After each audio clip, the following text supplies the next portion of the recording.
Yo, what is up guys? Delboy here, aka Blue Collar Sports TV. Hopefully you guys are doing well. If you're new here, smash that like, hit subscribe, all of that good stuff. So, an interesting domestic fight has been announced for the 26th of November, taking place on BT Sports and promoted by Frank Warren. That fight being Zach Parker versus John Ryder at 168. In fact, the WBO interim super middleweight title will be on the line.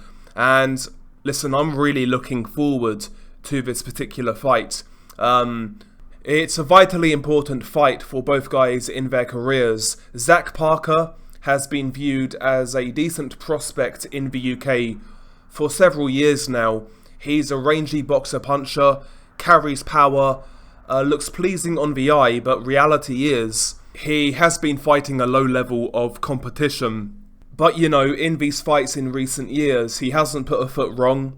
He's displayed a good jab, he's knocked these guys out, and he's looked good doing it, to be honest. The only real scare in Zach Parker's career occurred sort of 3 years ago or so, 3 or 4 years ago, when he fought Darryl Williams. Now, Zach Parker won that fight by a split decision, but I felt Darryl Williams clearly won that fight, to be honest. It was a bit of a robbery. However, it was due to Zach Parker blowing out I think he dislocated his shoulder in the second round. So basically, he only had a jab throughout that fight. And despite that, he toughed it out, went the distance. And yeah, he showed good toughness in that fight, but I felt he lost, though it's hard to really judge him on that because of the injury. But aside from that, he's not really faced any adversity in his career. But, you know, I mean, he looks like a talented fighter. He's quite rangy. He punches hard, boxer puncher style. So, yeah, I mean, this is a big test for Zach Parker. John Ryder, by far, is the best guy Zach Parker has ever fought. John Ryder is a weird one. He's a guy who's been in and around world level for a long time now, at 160, well, mainly 168, but he's got a good record of 31 wins, 5 defeats. He's only really lost decisively once, if you actually have been following his career. He got stopped by Nick Blackwell at middleweight, but you know, John Ryder was really struggling with the weight at that time. But if you look at the other defeats, to the likes of Callum Smith, I felt John Ryder clearly beat Callum Smith. I felt he clearly beat Rocky Fielding. I felt he beat Jack Arnfield. I felt John Ryder won all 3 of those fights, quite frankly. And even his first defeat in his career against Billy Joe Saunders, if you go back and watch that fight was extremely close. Extremely close. If somebody said they had John Ryder winning that fight, I wouldn't call them crazy, to be honest. So John Ryder, apart from Nick Blackwell, if you look at his defeats, man, I mean, he's really not been beaten decisively. Obviously, he's coming off a win over Danny Jacobs. And, you know, in the past, when you look at John Ryder, he has upset unbeaten prospects previously. For example, on the Canelo-Danny Jacobs undercard, he knocked out Bilal Akwai, who was the favourite going into that fight. He knocked out the unbeaten Russian, Andrei Sorokin. And, you know, he's beaten a couple of good European level guys in his time. John Ryder, he's not the tallest super middleweight at 5'9", but he's a southpaw and he's very effective at fighting out of that crouch. He's got the up jab, he'll close the distance quickly, and he's quite astute on the inside, John Ryder. His right hook in particular is a really good punch, as are both of his uppercuts. And yeah, he's got sort of deceptive power, I would say, John Ryder. And also he maintains a pretty good defense as well. He's got a really nice tight guard. And against a straight puncher like Zach Parker, it will be interesting to see how Zach Parker negates that.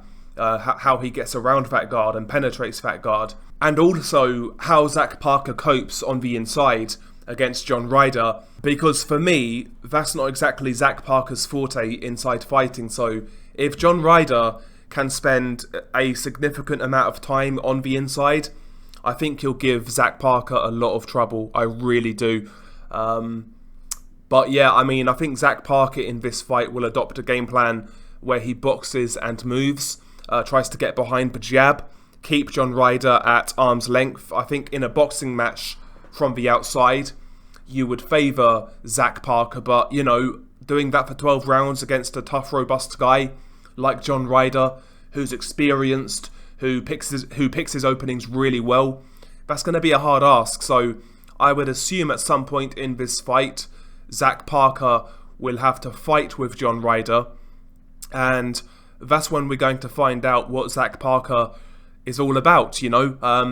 I know a few of you on here, including Nordic Warrior, he rates Zach Parker quite highly. Well, I would say this is the acid test. If Zach Parker, even if he beats John Ryder any which way, it's a good win, and it proves that he's at least fringe world level. But if he beats if he beats John Ryder in really good fashion, then maybe there's something to get excited about in Zach Parker. When this fight was first announced, I have to say my initial thoughts were John Ryder to upset the up-and-comer. But, you know, the more I think about it, I'm not really sure, to be honest. I think this is going to be a very competitive fight. And yeah, I think this fight makes perfect sense for both guys because it's for the interim WBO title. So the winner is either going to fight for the full title or they will be elevated. So there's big rewards here for the winner. And John Ryder, at 34 years old, if he were to lose, I think he will retire, to be honest. I mean, he said the same before the Danny Jacobs fight. If he were to lose, he would retire. And I assume it's basically winner stays on now for John Ryder. So yeah, John Ryder's got a lot on the line here. And as for Zach Parker, he spent a long time climbing the WBO rankings. If he were to lose, it's a big setback. So a lot on the line for both guys here. I like the optics of this fight. A guy in John Ryder who is very experienced, been around a long time, but still has plenty in the tank, and he's looking for, you know, one final push in his career. Whereas you've got Zach Parker, the guy who is unproven, and he needs to make his name. You know, this is a really good fight. I like this fight. Credit to BT for making it. You know, this is the sort of fight that the domestic scene needs in the UK. This is the sort of fight that, you know, keeps domestic boxing going. So yeah, I like this fight. And also as well, another domestic fight that was announced on a Channel 5 card was Troy Williamson versus Josh Kelly. So a couple of good domestic fights being announced in the last couple of days. And yeah, I'm all for it. A really good fight, looking forward to it. As I said, when it was first announced, I was thinking John Ryder, but now I've thought about it, I'm not really sure, to be honest. So that means, in my mind, it's a good fight. So share your thoughts below. Beanie Guy Delboy, peace.